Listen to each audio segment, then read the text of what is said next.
ବିଜୁ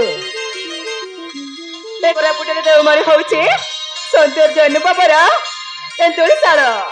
ଏଠି ଯିଏ ଥରେ ଆସେ ନା ସେ ଆଉ ଫେରିଯିବାକୁ ଜମାରେ ଇଚ୍ଛା ହିଁ କରେ ନା। ଏ ଦେଓମାଳି ପର୍ବତର ଶିଖରେ ଠିଆ ହୋଇ ଏହି ଚାରିଆଡେ ଦେଖିଲେ ଲାଗୁଛି ସତେ ଯେମିତି ଏଠାରେ ଆକାଶ ଆଉ ପର୍ବତର ମିଳନ ହଉଛି। So beautiful. ମତେ ତ ଯିବା ପାଇଁ ଜମାରେ ଇଚ୍ଛା ହିଁ ଲାଗୁନି। ସାନ ସେବାଣୀ ଏଥର ମନ ଶାନ୍ତି ହେଲା ତ? ତମେ ତ ଏ ଦେଓମାଳି ସୌନ୍ଦର୍ଯ୍ୟକୁ ଉପଭୋଗ କରିସାରିଛ। ଏବେ ଚାଲନ୍ତୁ ଯିବା। ବିଜୁ ଏ ଦେଓମାଳି ବୁଲି ଆସିବାର କାରଣ କଣ ତୁ ଜାଣିଛୁ? ହଁ,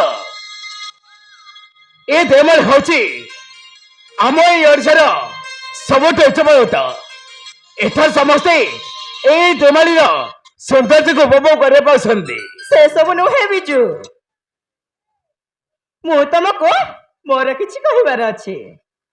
କଣ କହୁନ? ମୁଁ କଣ ମନା କରୁଛି? କଣ କହିବି, କେମିତି କହିବି, ଆଉ କୋଉଠୁ ଆରମ୍ଭ କରିବି? ହଁ, ଆଉ କେମିତି ଆରମ୍ଭ କରିବି? ଦେଖ, ଯାହା କହିବାର ଅଛି ଜଲ୍ଦି କୁହ। ଆମ ପାଖରେ ଜମା ସମୟ ନାହିଁ। ସେପଟେ ସାଇ ସେବାଣୀ ବହୁତ ବ୍ୟସ୍ତ ହେଇଥିବେ। ମୁଁ କଣ କହୁଥିଲି କି ବିଜୁ, କଣ କୁହ?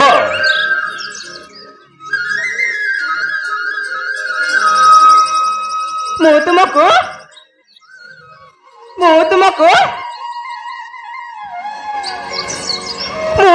ଭଲ ପାଏ। ଓ, এই কথাটা କହିବେ ଏତେ ସମୟ? ଆରେ ଭଲ ମଣିଷରେ ସମସ୍ତେ ଭଲ ପାଆନ୍ତି। ମୁଁ ବି এই ସମସ୍ତଙ୍କୁ ଭଲ ପାଏ।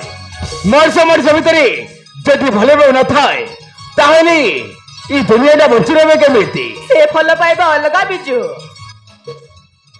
ମହୁମାଛି ଯେମିତି ଫୁଲକୁ ଭଲ ପାଏ, ନଦୀ ଯେମିତି ସାଗରକୁ ଭଲ ପାଏ, ମୟୂର ଯେମିତି ମେଘକୁ ଭଲ ପାଏ, ତମକୁ ମୁଁ ଠିକ ସେଇପରି ଭଲ ପାଏ ବିଜୁ। ତମକୁ ଦେଖିଲା ପରେ କାହିଁକି କେଜାଣେ ମୋ ମନ ଯୌବନ କେବଳ ତମରି ଛୁଆ ପାଇବା ପାଇଁ ବ୍ୟାକୁଳ ହଉଛି ବିଜୁ। ମୁଁ ତୁମକୁ ମୋ ଜୀବନ ସାଥୀ କରିବାକୁ ଚାହେଁ ବିଜୁ। ମଣିଷ ଯାହା ଚାହେଁ ତା ପାଇ ନଥାଏ ସେବାଣୀ। ତମର ମୋର ଭିତରେ ଆକାଶର ଫରକ ଅଛି। ସାନ ସେବାଣୀ, ମୁଁ ତ କେବେ ହେଲେ ଭଲ ପାଇ ପାରିବିନି। ଟେନସନ ସାହାଯ୍ୟ ସହିତ ଏଇମାନେ କରିପାରିବିନି।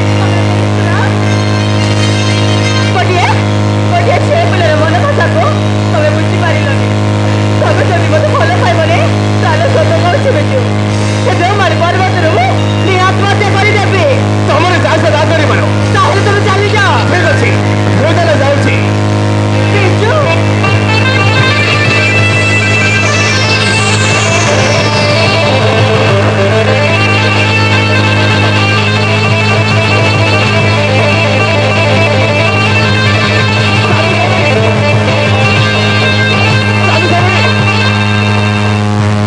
এসব কর হচ্ছে সাবধানে প্লিজ অল্লাহ করছে। না, ମୁଁ ଜମାରେ ବି ଓହ୍ଲେଇବିନି। এসব কর হচ্ছে সাবধানে, সব কর হচ্ছে প্লিজ অল্লাহ। ମାନେ ଓହ୍ଲେଇବିନି। ତମେ ମତେ ଭଲ ପାଇବ କି ନାହିଁ ସେଇଟା ଆଗେ କୁହ। এসব কর কহুছ সাবধানে প্লিজ অল্লাহ করছে। ନା କହିଲି ପରା, ମୁଁ ଓହ୍ଲେଇବିନି। ତମେ ଯେତେବେଳେ ଯାଏ ମତେ ଭଲ ପାଇବି ବୋଲି ନ କହୁଛ, ମୁଁ ସେତେବେଳେ ବି ମୁଁ ଜମା ବି ଓହ୍ଲେଇବିନି, ମାନେ ଜମା ବି ଓହ୍ଲେଇବିନି। দেখো ମୁଁ ତ କେବେ ଭଲ